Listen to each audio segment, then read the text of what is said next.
No dia seguinte, estava João outra vez na companhia de 2 dos seus discípulos, e vendo Jesus passar, disse: Eis o Cordeiro de Deus. Os 2 discípulos, ouvindo dizer isso, seguiram Jesus. E Jesus, voltando-se e vendo que o seguiam, disse-lhes: Que buscais? Disseram-lhe: Rabi, que quer dizer mestre, onde assistes?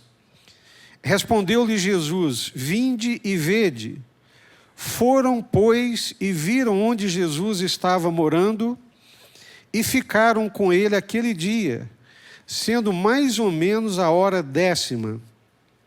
Hora 10ª são 16 horas ou 4 horas da tarde. Era André, o irmão de Simão Pedro, um dos 2 que tinham ouvido o quê? O testemunho de João e seguido Jesus. Ou seja, segue Jesus a partir do testemunho. Ele achou primeiro a quem? Seu próprio irmão Simão, a quem disse: Achamos o Messias, que quer dizer Cristo, e o levou a Jesus. Olhando Jesus para ele, disse: Tu és Simão, o filho de João. Tu serás chamado Cefas, que quer dizer Pedro. Cefas em hebraico, pedra. Pedro em grego, quer dizer pedra. No dia imediato resolveu Jesus partir para a Galiléia e encontrou a Filipe, a quem disse: Segue-me. Ora, Filipe era de Betsaida, cidade de André e de Pedro. Filipe encontrou a Natanael e disse-lhe: Achamos aquele de quem Moisés escreveu na lei e a quem se referiram os profetas, Jesus o Nazareno, filho de José. Perguntou-lhe Natanael: De Nazaré pode sair alguma coisa boa? Respondeu-lhe Filipe: Vem e vê.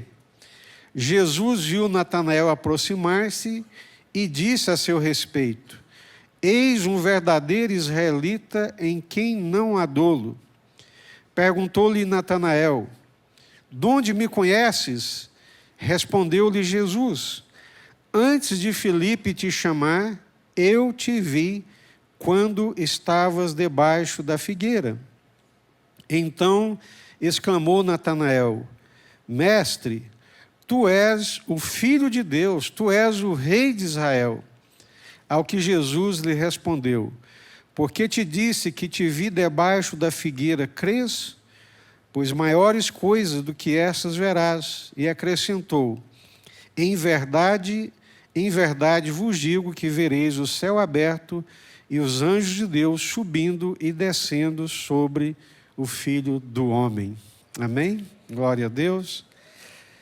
Pela leitura do texto, já dá para vocês perceberem por onde é que nós vamos caminhar.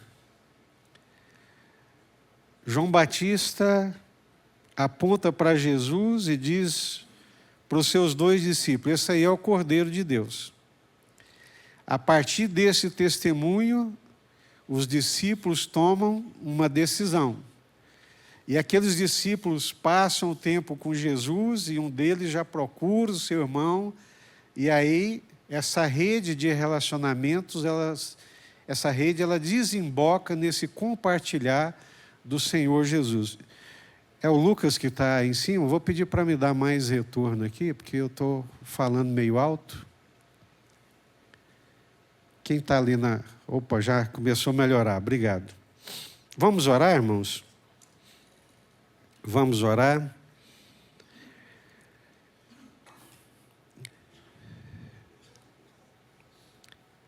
Vamos pedir ao Senhor para falar ao nosso coração, para que seja mais do que informação, mas para que a palavra seja espírito e vida, que ela entre dentro do nosso coração e provoque aquilo que o Senhor deseja. Senhor, essas palavras não foram escritas em vão, mas elas foram escritas com um propósito, inspiradas pelo Espírito Santo do Senhor que está aqui nessa manhã, E nós queremos pedir ao Senhor, livra-nos de toda a carnalidade, minha, dos irmãos, da dureza de coração, do ouvido tapado, que o Senhor possa abrir os nossos ouvidos, abrir os olhos do nosso coração e realizar uma obra em nós aqui nessa manhã. Antes de desejarmos que a obra se realize em outros, ela precisa acontecer primeiramente em nós. Fala conosco, Senhor, como Arnaldo já orou pedindo. Fala conosco aqui nessa manhã, toque nos nossos corações. Que essa manhã seja um encontro divino, que seja um encontro com o Senhor, da manifestação do Teu Espírito e da Tua graça. Eu creio que todos que estamos aqui viemos trazidos pelo Senhor, os que participam também conosco pela internet. Ó Deus, não tem ninguém aqui por acaso. Fala conosco, Senhor, fala ao nosso coração. Alimenta-nos espiritualmente. Quebra grilhões, barreiras, impedimentos e realiza, Senhor, aquilo que tens para realizar através das nossas vidas. É a nossa oração em nome do Senhor Jesus, Pai. Amém. Vamos aqui ao texto.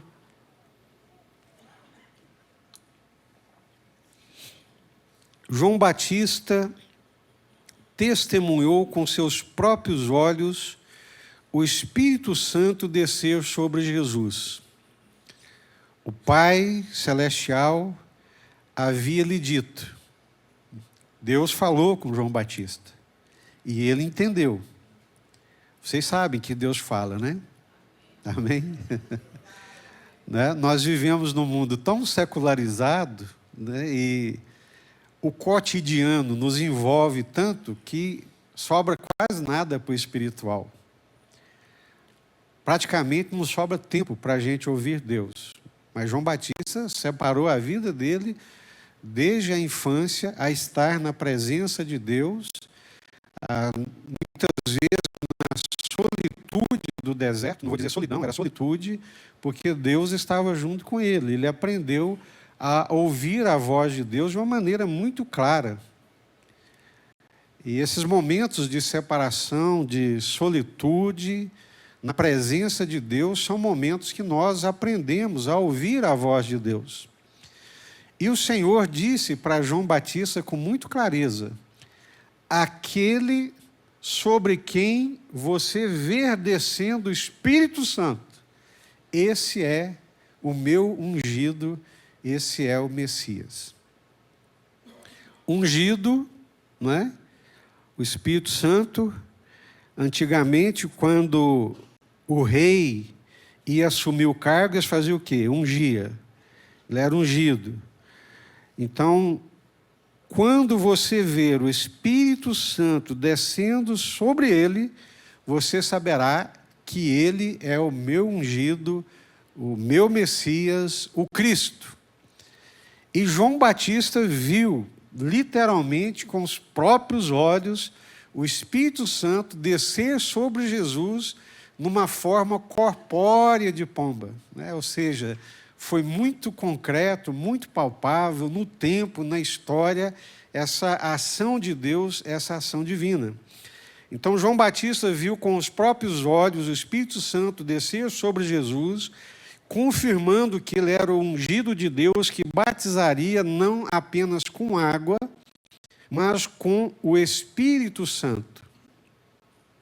Já lemos aqui várias vezes, João Batista dizendo: eu vos batizo com água, mas já está no meio de vós um que vós não conheceis. Ele batizará com o quê? Com fogo e com Espírito Santo.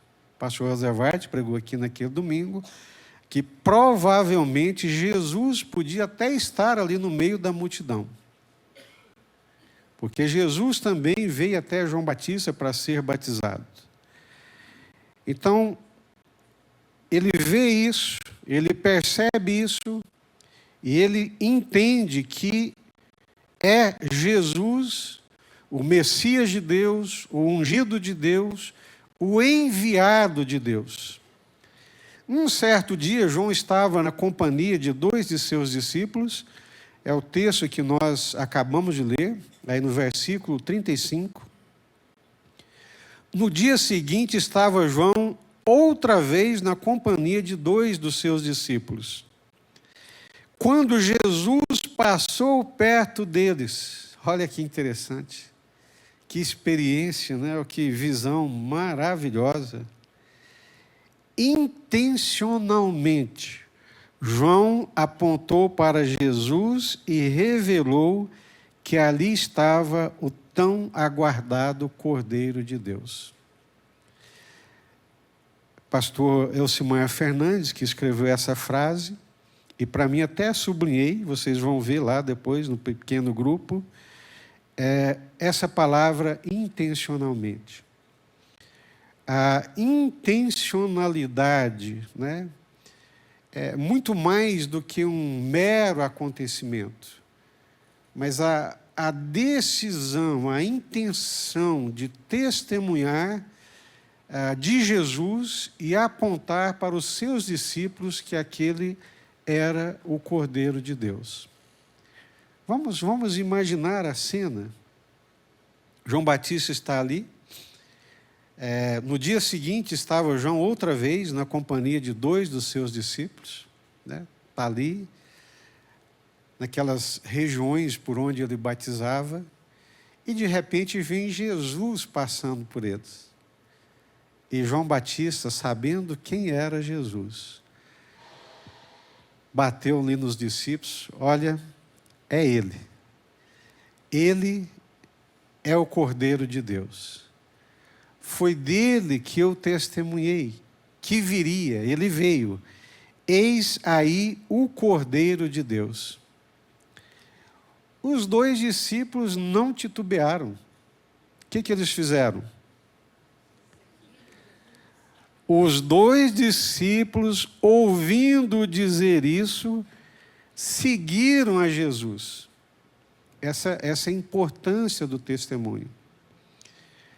Qual que é o propósito de testemunhar? O propósito de testemunhar não é engrandecer a instituição. Venha para essa igreja que aqui vai acontecer. Deus nos livre. O propósito do testemunho não é engrandecer um líder, como se ele fosse o cara. Não, o propósito do testemunho é levar outros a seguir Jesus, a seguirem Jesus. Esse é o propósito. Todas as nossas ações de testemunho, e nisso, né, nós temos que ter cuidado com o impostor, com o usurpador que vive em nós, porque às vezes nós contamos um testemunho dizendo que é para a glória de Deus, mas a glória de Deus passou longe, é para a nossa própria glória. É para mostrar uma distinção, às vezes não com intenção, mas lá por trás das cortinas, no subconsciente, aquele testemunho não está engrandecendo a Deus, ele está engrandecendo a nós mesmos. Mas João Batista, quando vê Jesus passando, ele não titubeia. E ali junto com aqueles 2 discípulos, ele aponta para Jesus, fala olha, esse é o que deve ser seguido. Ele é o Cordeiro de Deus. Eu falo isso com muito temor, né? Mas a gente insiste muito nisso, no discipulado, no testemunho. O discípulo não é meu, eu não pertenço a mim mesmo, eu não tenho e nem não quero dominar ninguém, quem quer que seja, mas o que eu quero é que a pessoa conheça Jesus, se entregue a Jesus, se renda a Jesus, né?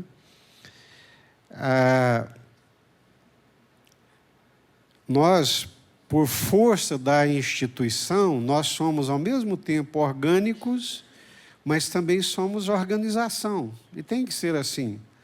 Nós prestamos contas à justiça, né? Graças a Deus por isso, com muita lisura e com muita transparência. Então, quando a gente vai fazer assembleia, para ela ter legalidade, para ela ser legal, não sofrer nenhuma interferência da justiça, tem que ter a convocação no tempo hábil, com a pauta, de acordo com o estatuto, tem que ter o livro de assinatura. Isso não é mera burocracia, não. Isso é importante, isso é legal. Mas os membros da igreja, eles não pertencem a nós. Tem igrejas e pastores que eles acham que a igreja é dele, que os membros são deles. Pertence a eles, não. João Batista, isso era muito claro para ele. Falamos isso no domingo próximo passado e pela manhã, sobre esse impostor, esse usurpador. Nem os nossos filhos são nossos. Os nossos filhos, eles precisam ser criados para o Senhor. Nós precisamos fazer como Ana fez. Desmamou o menino e literalmente o levou para o templo para consagrá-lo ao Senhor. E olha que aquele menino era a paixão dela, por quem ela orou tantos anos, mas ela o consagrou ao Senhor. O que ela entendeu? O melhor lugar para essa criança estar é no centro da vontade de Deus. O melhor lugar para esse filho estar é servindo ao Senhor. Os 2 discípulos, ouvindo dizer isso, seguiram a Jesus. Então eles foram, viram onde Jesus estava morando e ficaram com ele aquele dia. Eram mais ou menos 4 da tarde, né? Os 2 discípulos, ouvindo dizer isso, seguiram Jesus, e Jesus, voltando-se e vendo que o seguiam, disse-lhes: que buscais? E eles responderam: Rabi, onde assistes? O que essa pergunta em português quer dizer, onde assistes?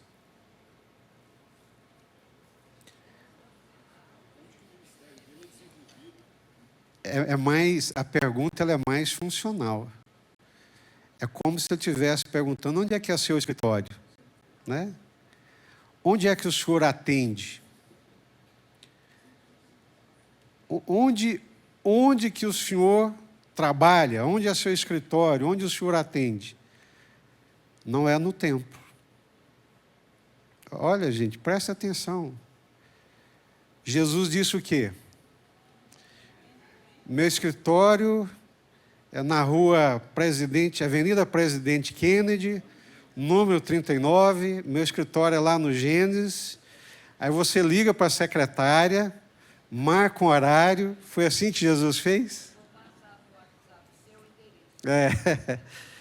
Não, mas é isso mesmo. A gente tem que botar a cara a tapa, né? Essa semana recebi 2 pastores aqui de Brasília, e um deles comentando, não tinha mais amargura, né, mas ainda tinha um resquício assim, de dor. Ele dizendo que foi visitar um pastor de uma grande igreja batista em Brasília, e quando ele chegou lá para visitá-lo, a secretária simplesmente o despachou, falou: não, hoje ele não pode atendê-lo. Né?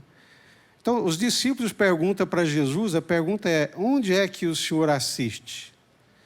Onde é que funciona, né, o seu atendimento numa perspectiva funcional? O que Jesus disse? E levou eles para onde? Para a sua casa. E ali tomaram um chazinho, um cafezinho, comeram um pão sírio, aqueles assados ali na chapa, na hora, e conversa vai, conversa vem. Quando eles perceberam, Era o quê? 4 horas da tarde. Discipular, levar pessoas a Jesus, envolve, gente, abrir o coração, abrir a vida, abrir a casa. Por isso que o discipulado, ele não é funcional, ele não é um método, ele é vida na vida.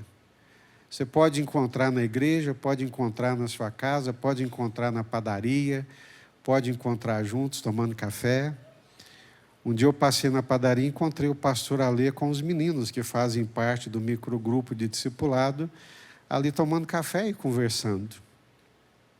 E ele tem criança pequena, ele tem esposa, ele tem escritório, ele tem trabalho, mas separou esse tempo. E foi o que Jesus fez. Vem e vê. É óbvio que eram outros tempos, né? A vida era muito mais simples, mais natural. Mas a questão aqui é a questão do relacionamento. Se nós quisermos, de fato e de verdade, levar as pessoas a conhecerem Jesus, nós precisamos abrir mais o nosso coração, a nossa vida, a nossa casa. Nós precisamos desprender mais dos nossos afazeres, da nossa agenda superlotada e dar mais atenção às pessoas, né? Então, Jesus faz isso. Então, eles foram, viram onde Jesus estava morando e ficaram com ele aquele dia. Isso já era mais ou menos 4 horas da tarde. O que essa passagem nos ensina sobre o processo de ensino-aprendizagem de Jesus? O que ela nos ensina? No processo de ensino-aprendizado de Jesus, o que essa passagem nos ensina, especialmente esse versículo? Jesus era relacional. O ensino de Jesus não era formal. O ensino de Jesus era relacional, era vida. Vinde a mim, todos vós que estáis cansados e sobrecarregados, e eu vos aliviarei. Tomai sobre vós o meu jugo, aprendei de mim. Como é que as pessoas aprendiam de Jesus? Caminhando com Ele, perto dEle. Uhum. Sim, né? Então, é bom a gente aprender. Eu sou professor, eu entendo de pedagogia, fiz pós-graduação para poder ser professor nessa questão de ensino, aprendizagem, mas o método de Jesus é surpreendente. Uhum. Vamos relacionar, é isso? Isso, vamos ouvir, Isabel. Pastora, eu disse que quando a gente traz para casa, que abre as portas, é uma forma de relacionar. Sim. É uma forma também de comunhão, de você olhar nos olhos. Então, Jesus tinha essa forma mansa, calma, de sempre estar à mesa e comungando com as pessoas. Perfeito, Isabela. Quando você coloca alguém, né, à sua mesa, e isso, na cultura do Oriente, como era a cultura de Jesus, isso é fundamental. Algumas famílias, né? Algumas famílias ainda hoje, graças a Deus por isso, elas não abrem mão de ter todos à mesa na hora do almoço. Então, tem um momento no dia em que todos estão juntos à mesa. E tem livros escritos sobre isso, sobre essa importância, né? A vida hoje é tão corrida, né, que nós estamos pegando aquele estilo de vida americano, aquele estilo de vida corrido, que as pessoas saem cedo, só voltam tarde da noite e não se encontram, né? E o que nós estamos aprendendo aqui é que relacionamento é muito importante. O corre-corre da vida não pode nos roubar. Nós temos que ser contra a cultura nesse aspecto. Se nós quisermos levar alguém a Jesus, começa por essa perspectiva. Você tem que ter coragem de levá-lo à sua casa e colocá-lo à sua mesa, que também é muito desafiador. Nós estamos vivendo assim dias maus, mas não podemos nos deixar vencer pelo mal. Não podemos pagar o mal com o mal. Nós temos que vencer o mal com o bem. Então, o crente tem que ser mais desarmado um pouquinho, né? Ele tem que ser prudente, como as serpentes, mas tem que ter também a simplicidade das pombas, né? Então, essa passagem nos ensina que Jesus era extremamente relacional. Na verdade, o processo de ensino, aprendizado naqueles dias, se dava também, como hoje, em aspectos formais, mas também em aspectos relacionais. Preste atenção nisso, né? Eu sei que tem professores aqui, mas não precisa ser pedagogo para entender isso. Você vai para a escola hoje, né, nesse processo de ensino-aprendizado, você vai para a escola e o ensino ele é em massa, né? Você coloca 20, 25, 30 alunos numa sala. Então, o professor ele passa as informações, mas não tem esse relacionamento de vida, né? Esse não existe.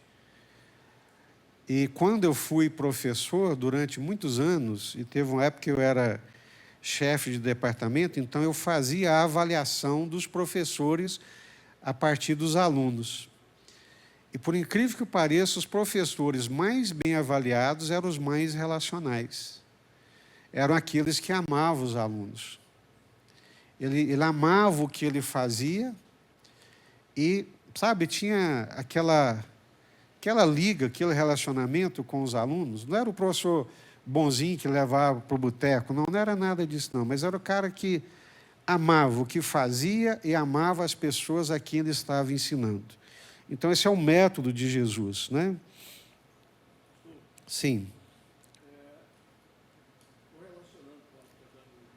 Uhum. O ensino ele seria formal. Uhum. E o senhor, a gente pode notar uma diferença nisso. No mesmo estudo, de uma classe para outra, tem a diferença porque cada um emite a sua opinião. O professor emite também a sua opinião. Uhum. Então, ele quer que o aluno seja um seguidor dele, de certa forma. Isso. Jesus era diferente, era uníssono. Né? Exato. É tão interessante isso. Já falei aqui uma vez, vocês se lembram o que significa a palavra aluno? Aluno. Aluno. O que significa? Sem luz. A palavra aluno significa sem luz. Quem é que tem a luz? O mestre, o professor. Isso vem mudando, né? Nós estamos adotando agora novos métodos pedagógicos, como o PBL, né, que é o ensino baseado em problemas, onde o professor não é mais o catedrático que sabe tudo, mas o conhecimento é construído. Daí vem, na pedagogia, o construtivismo, onde o conhecimento é construído numa relação entre mestres e alunos. Ou seja, a ideia de que, ao mesmo tempo que você ensina, você aprende, e que você não considera o aluno como um sem luz. Não.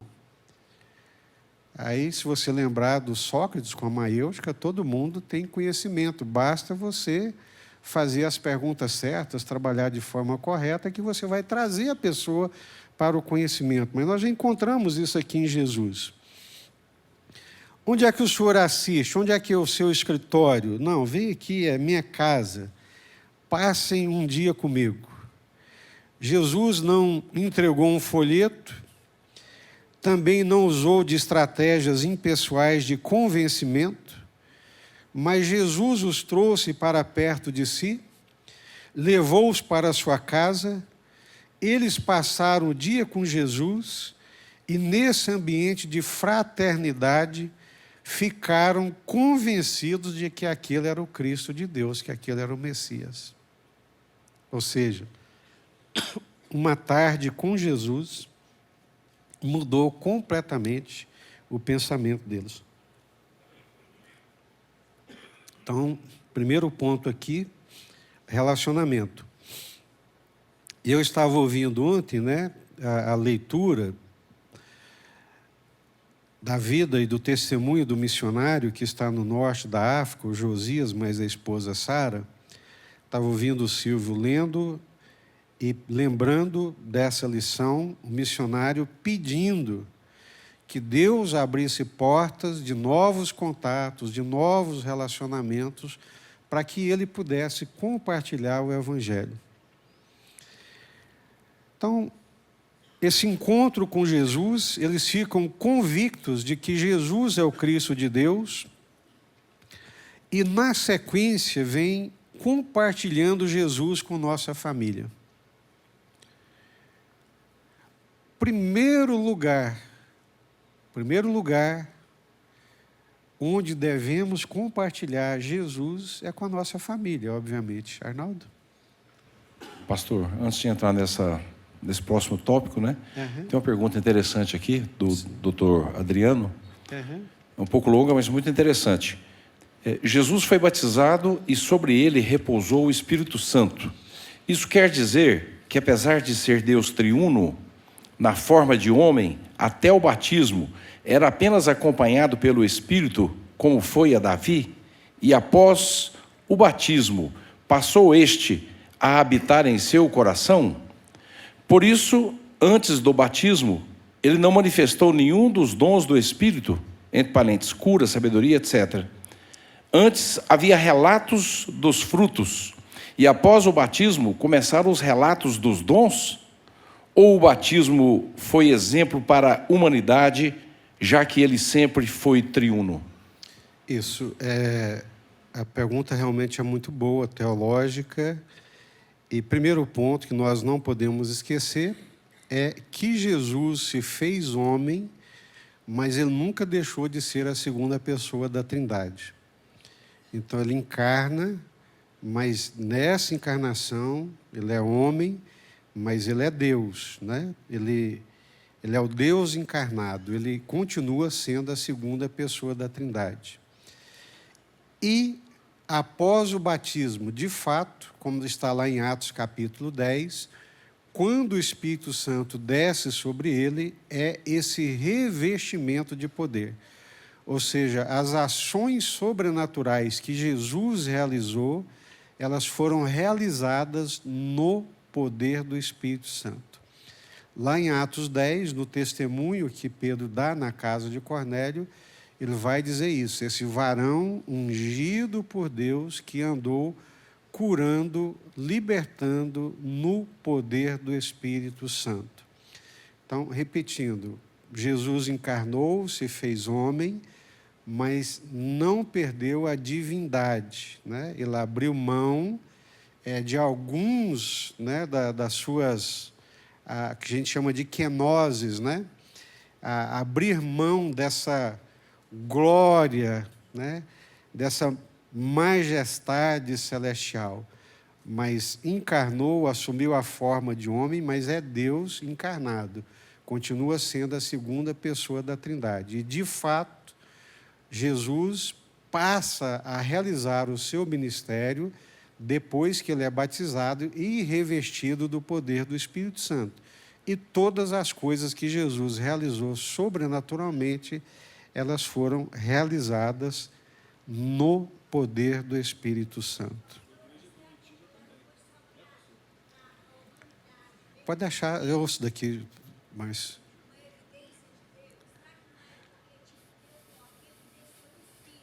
Uhum.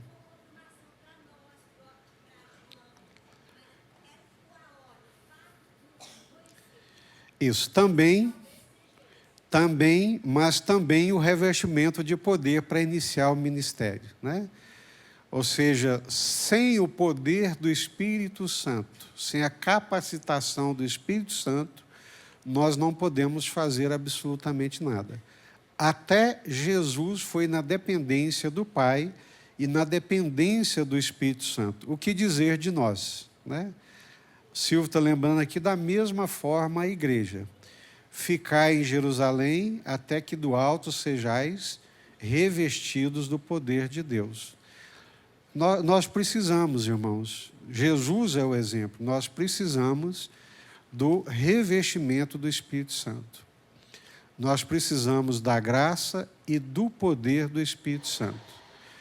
Há alguns vícios, algumas opressões, elas só são quebradas, só acontece libertação no poder do Espírito Santo. E o cristianismo, já falei aqui inúmeras vezes, é muito mais do que uma religião ética e moral. Ele é de uma ética moral elevadíssima, mas ele é também sobrenatural. O cristianismo está cheio de eventos sobrenaturais, milagres. E esses milagres, nós cremos neles. E recebemos eles e participamos dele. E isso acontece pela manifestação e pelo poder do Espírito Santo de Deus. Na sequência, o que acontece? Os dois passam o dia com Jesus, né? Sai dali mais ou menos 4 horas da tarde. Um desses discípulos, desses dois, era quem? Versículo 40. Era André. André é quem? Irmão de Pedro. E o que o André faz? Olha no versículo 40. Versículo 40. Era André, o irmão de Simão Pedro, um dos dois que tinham ouvido o testemunho de João e seguido Jesus. Por que ele seguiu Jesus? Pelo testemunho de João. Isso nós estamos ensinando aqui na 7ª lição. André só segue Jesus por causa do testemunho de João. Eu segui Jesus porque alguém testemunhou para mim. Tenho certeza que você também seguiu Jesus porque alguém testemunhou, alguém gastou tempo, alguém foi instrumento de Deus na sua vida. Era André, o irmão de Simão Pedro, um dos dois que tinham ouvido o testemunho de João e seguido Jesus. Marque isso aí, não se esqueça. Ele seguiu Jesus por causa do testemunho de João. Versículo 41. Ele achou primeiro quem? Seu próprio irmão, Simão. E o que ele falou para o Simão Pedro? Todo judeu esperava a vinda do Messias. Todo judeu aguardava. E agora o André chega para o seu irmão e fala: encontramos o Messias. E fez o quê? E o levou a Jesus. Então, gente, a obra só fica completa quando nós levamos a pessoa até Jesus. Quando ela é apresentada a Jesus, quando ela conhece Jesus.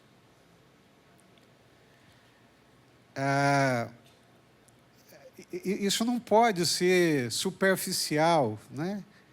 Isso tem que ser intencional. Nós começamos o semestre aqui com aqueles folhetos de oração. O que nós fizemos com aqueles folhetos? O que foi feito ali? Nós escrevemos os nomes de 5 pessoas. Para quê? Só orar? Orar, testemunhar E que mais? Levar essa pessoa até Jesus. Se a pessoa não for levada até Jesus, igual o André fez, o André testemunhou. Pedro, meu irmão, você não acredita, nós encontramos o Messias. Vem cá para você ver. E o levou até Jesus, até que ele pudesse conhecer Jesus. Eu acho que todo pai, né, principalmente se tiver os filhinhos pequenos, devem apresentar Jesus aos filhos, mas também deve buscar a convicção de que os filhos conhecem Jesus. Não terceiriza essa missão, não, pelo amor de Deus. Não joga essa missão para a igreja, não. Essa missão é sua. Apresente Jesus ao seu filho e tenha convicção de que seu filho, de fato, conhece Jesus. Porque essa é a coisa mais importante da vida. Então, achamos o Messias, que quer dizer o Cristo, e eu sublinhei, e o levou a Jesus. Então, a primeira pessoa que André procurou para compartilhar as boas novas foi seu próprio irmão de sangue, Simão Pedro. Percebemos aqui, mais uma vez, a intencionalidade da ação. Compartilhou, testemunhou a Pedro e o levou a Jesus. Não apenas falou, mas levou a Jesus. Amém?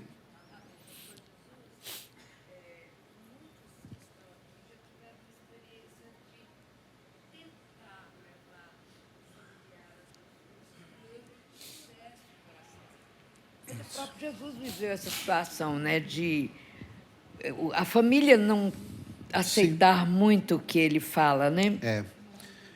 A Zé está falando que às vezes nós anunciamos, tentamos levar um familiar a Jesus, mas ele resiste, né? É normal que isso aconteça, né? Eu leio muito sobre isso também e nós não percebemos muitas vezes essa mudança que aconteceu no mundo. Há 50 anos atrás, 60 anos atrás, religião não era uma coisa do indivíduo, era uma decisão da família, era do grupo familiar.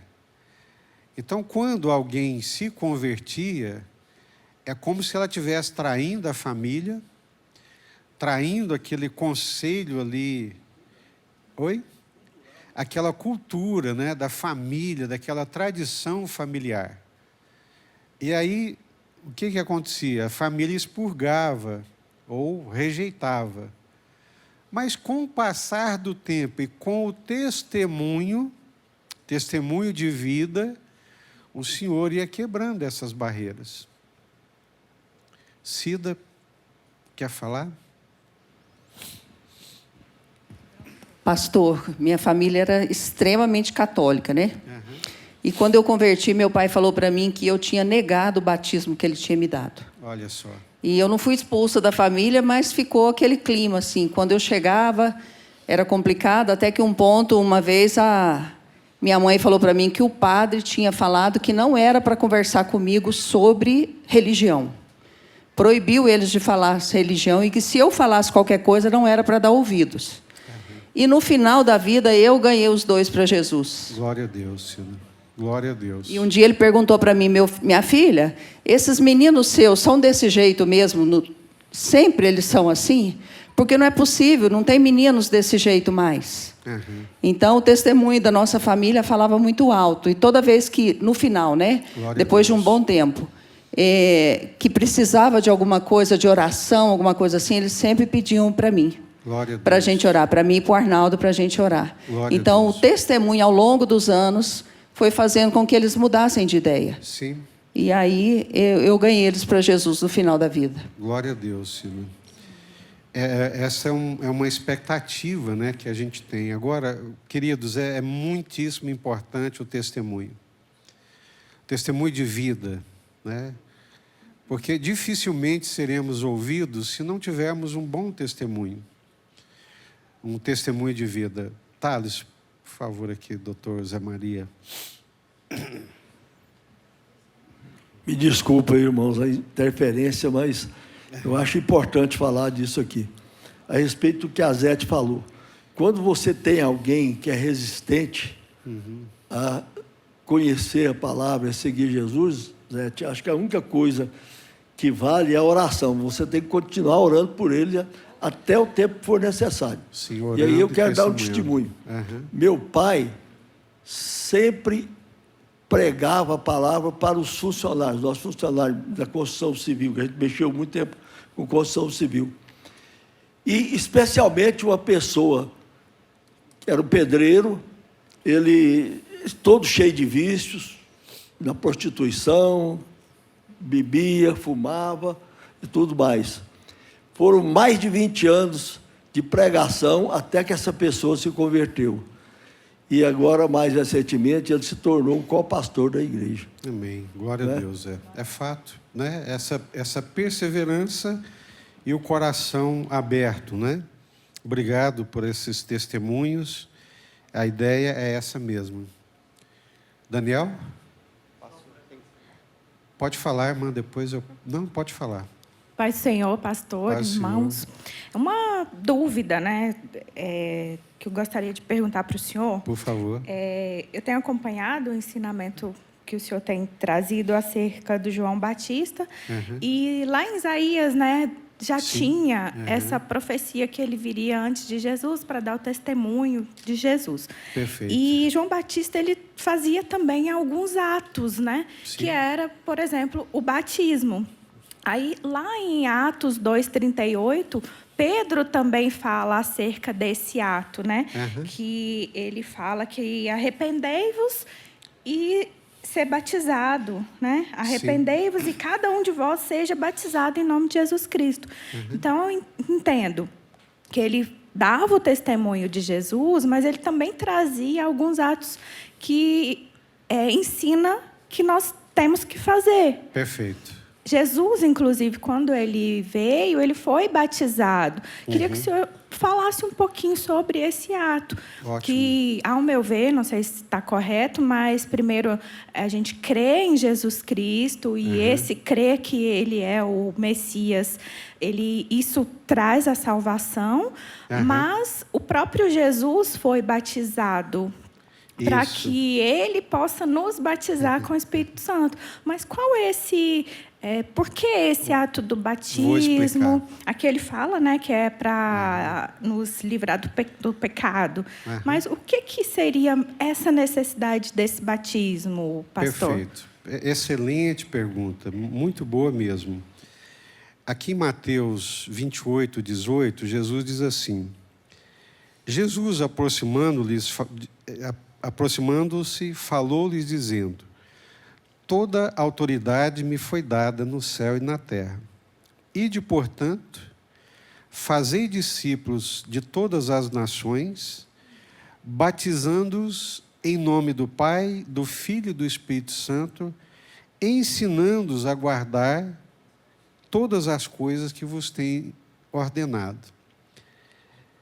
Discipulando, o processo do discipulado envolve batizar e ensinar a guardar. Por que do batismo? O batismo é uma forma de inserir a pessoa no corpo, inserir a pessoa na comunidade, né? Então, a pessoa, ela crê em Jesus, mas ela precisa ser trazida para a comunhão dos santos. Sem essa comunhão, ela não vai aprender e não vai crescer espiritualmente. Então, essa é a ideia. Ide, fazer discípulos de todas as nações. De que forma? Anunciando, a pessoa crê, ela é batizada. Quando ela é batizada publicamente. Esse batismo, então, público, mostra a decisão pública da pessoa de que ela agora mudou de vida e que ela faz parte da comunidade dos santos. Então, o batismo é para inserir a pessoa na comunidade. O batismo não salva, né? Ah, mas a pessoa foi batizada na última hora e morreu. Não.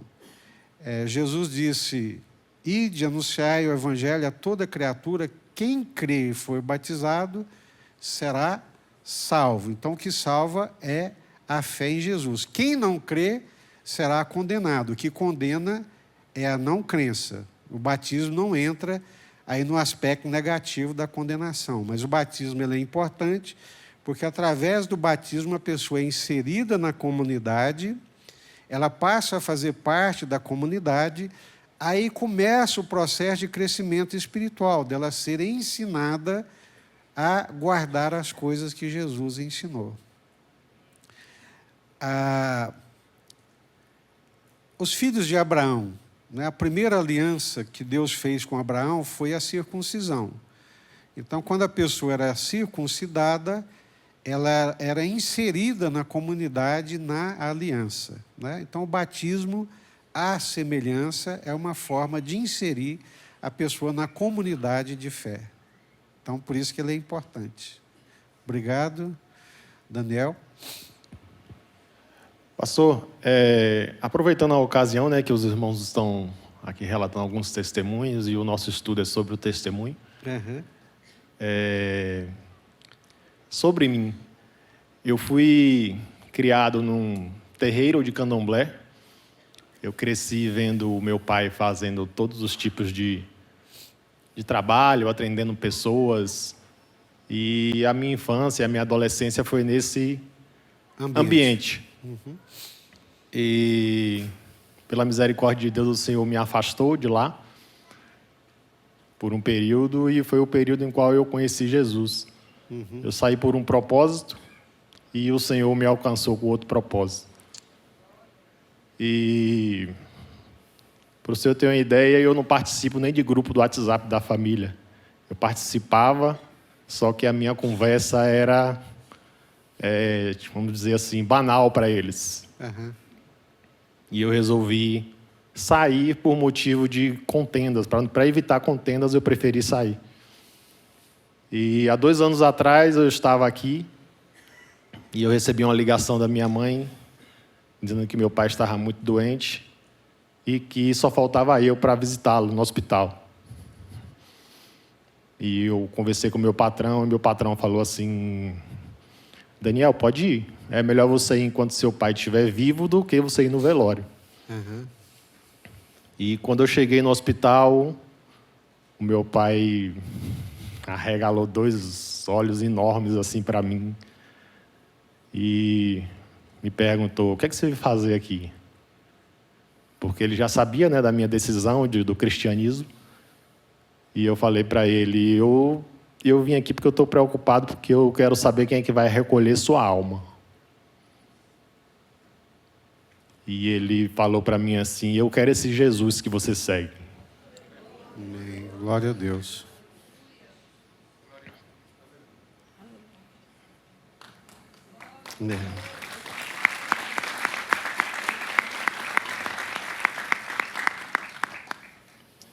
E eu falei para ele sobre renúncia, que ele tinha que renunciar às coisas que ele fazia. E ele renunciou. Eu perguntei para ele se eu poderia ir na casa dele e recolher tudo que ele tinha lá, de imagens, de cadernos que ele escrevia com letras que ninguém entendia, mas ele entendia. Tudo que eu sabia que tinha lá, que eu cresci no ambiente. E ele me autorizou. Tinha 2 testemunhas na UTI na hora, que foi, assim, provisão do Senhor, porque se eu fizesse um recolhimento de tudo que tinha na casa dele, sem nenhuma testemunha, eu ia arrumar confusão pro resto da vida. Sim. E Deus preparou tudo isso. Amém. Glória a Deus. No dia seguinte eu fui até a casa dele, recolhi tudo e, para a glória de Deus, eu creio, não tenho nenhuma dúvida que meu pai foi salvo. Amém. Glória a Deus. Obrigado, Daniel. Olha só, irmãos, né? Nós somos, por natureza, nós somos maus, né? A gente não sabe o dia do amanhã. julgamos, mas não sabemos o que o Senhor tem para poder fazer, né? E às vezes nós somos duros de coração e até achamos, né, que aquela pessoa, aquele fulano, ele nunca vai ser alcançado. E aí até eliminamos a pessoa das nossas orações e do nosso coração, principalmente quando nós somos maltratados, né? Mas às vezes a pessoa nos maltrata para ver qual é a nossa reação. E ele está ali olhando para ver o que vai acontecer em termos espirituais, né? Louvado seja Deus por essa dádiva, Daniel. Que dádiva, que ação divina, né? Glória a Deus. Nós, irmãos, nós queremos controlar o Espírito Santo. Achamos que o Espírito Santo não vai em alguns lugares, porque nós não vamos, né? Mas o Espírito Santo, ele vai na casa do Cornélio. Pedro achava que não deveria ir, mas o Espírito Santo foi.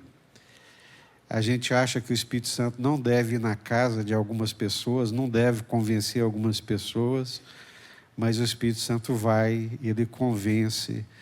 E quando ele convence da justiça, do juízo e do pecado, a pessoa é liberta e é salva para a glória de Deus. Amém?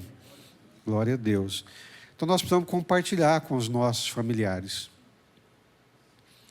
Eles precisam ver a luz de Jesus em nós, né? Precisam ver essa graça. E precisamos compartilhar também com os nossos amigos. Na sequência do texto, Jesus vai para Galiléia, encontra o Filipe, diz para Filipe, segue-me. O interessante é que Filipe era da mesma cidade de André e Pedro, ou seja, eles não eram estranhos. Filipe encontrou a Natanael e também intencionalmente testemunhou para Natanael que havia encontrado o Messias. Diante da dúvida de Natanael, Filipe chega para Natanael e diz: olha, encontramos o Messias.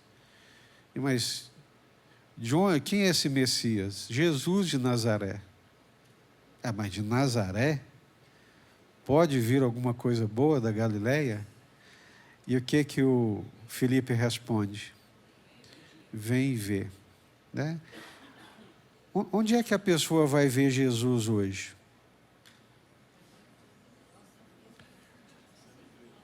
Na nossa vida. Vamos dizer assim, onde é que Jesus vai ver a pessoa, onde a pessoa vai ver Jesus hoje? Não vamos usar a segunda pessoa no plural.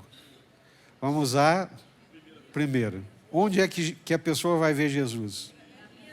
Na minha vida. Então, respondam comigo, respondam para mim. Onde é que a pessoa vai ver Jesus? Na minha vida. É na minha vida. Se a pessoa não ver na minha vida, ela fica sem chance. Ela precisa ver Jesus na minha vida. Ela olha para a maneira como eu conduzo os meus negócios.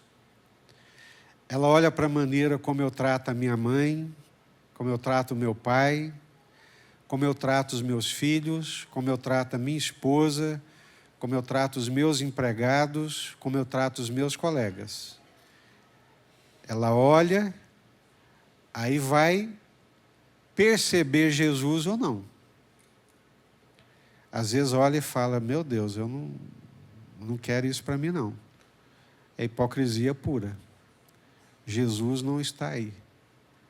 Então a pessoa olha para a nossa vida, olha para a minha vida e olha para a sua vida. O que nós aprendemos nessa lição hoje? O que nós aprendemos para fechar? Primeiro, que devemos intencionalmente compartilhar Jesus. Segundo, a importância dos relacionamentos. Pessoas que nos conhecem, a quem amamos, são as mais próximas. A elas devemos anunciar Jesus. Terceiro, antes de falar, é importante se interessar pela vida da pessoa a quem pretendemos anunciar Jesus. Criar vínculos de aproximação, de amor, como fez Jesus com os 2 discípulos de João. Perguntas para reflexão. Quem lhe apresentou Jesus? Você lembra? O que o conhecimento de Jesus fez em sua vida? Você apresentou Jesus a alguém? Fez isso recentemente ou só na época da conversão? Tem aquela frase que a gente não gosta dela, né? Mas todo crente novo é um missionário e todo crente velho é um mercenário. Triste, né? Vamos repetir? Todo crente novo todo crente velho é um mercenário. Por quê? Quando a gente é crente novo, a gente só quer saber de Jesus. Quando a gente vai ficando velho, a gente quer barganhar com Jesus, né? Quer as coisas de Jesus. Vamos ficar de pé e vamos orar? Vamos orar. Pastor Thales vai nos conduzir nessa oração final, nos abençoando.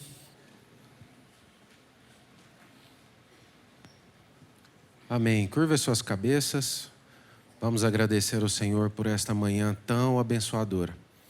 Deus, nós te rendemos graças mais uma vez por essa manhã, porque o Senhor, Deus, abriu os nossos corações, para que possamos, Senhor, aprender um pouco mais da Tua Palavra, para que possamos disseminar a Tua Palavra por toda a terra, entre os nossos amigos, entre a nossa família.